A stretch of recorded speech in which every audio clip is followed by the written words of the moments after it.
It's like a fish that becomes obsessed with trying to point out water to other fish. And that most fish are like, what the fuck are you talking about, man? Yeah, exactly. What is closer to us than ourselves, right? And one of the ways that Heidegger really cut his teeth philosophically is he studied with a guy named Edmund Husserl, who was the one that he developed like a science of phenomenology, right? Where he was like, okay, let's return to the things themselves, right? Let's just see if we can just stay with the things as they appear with not adding anything into it and the experience of that, right?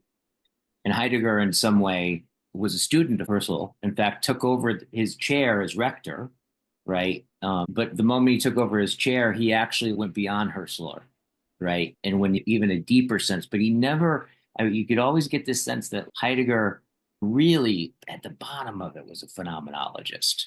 Like he For sure. really tried to feel into what is most near, most hidden, right? And start to articulate that and bring it out, right?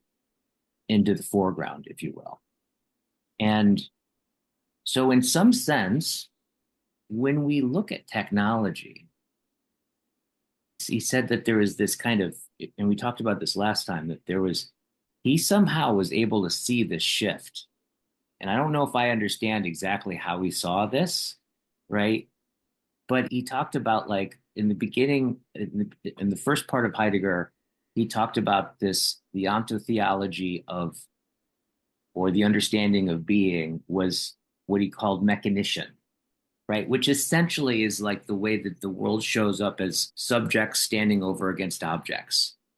And for example, like the Industrial Revolution, you could say was this kind of, in some sense, this triumph of where the subject was overcoming nature, if you will, the ultimate object, right?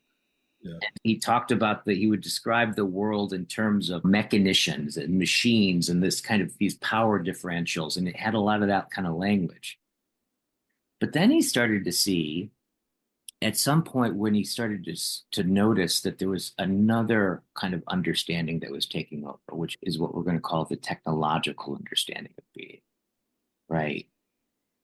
Where he said that it's not, we shifted from, and we shifted from at some point the, like the world showing up as an object that we were trying to overcome to anything at all will show up as a serviceable disposability, as a kind of demanding forth of the world for So optimization. just to try to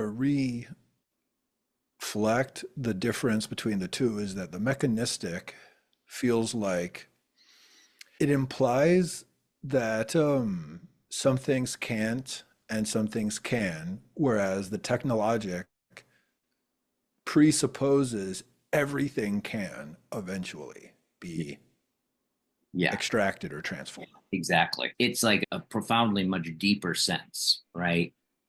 And if you think about this, one way to get at this, if you look at the difference between like ancient technology and modern technology,